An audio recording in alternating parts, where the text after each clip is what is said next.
This configuration has two modular 1 and modular 2. On the modular 1, we can install the EOT tool, electric oscillating tool. It will be suitable for cutting low layers, fabrics, leather, and other materials.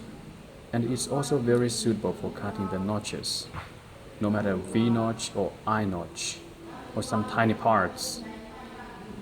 And on the modular 2, we can install several different tools.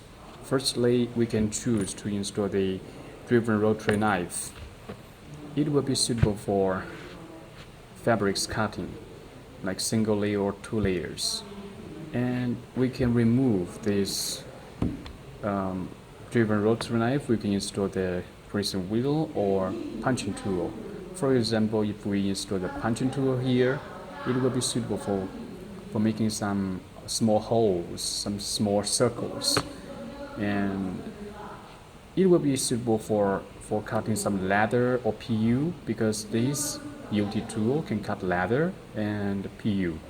And the punching tool is very necessary for some small holes or circles cutting, which frequently exist in the leather industry.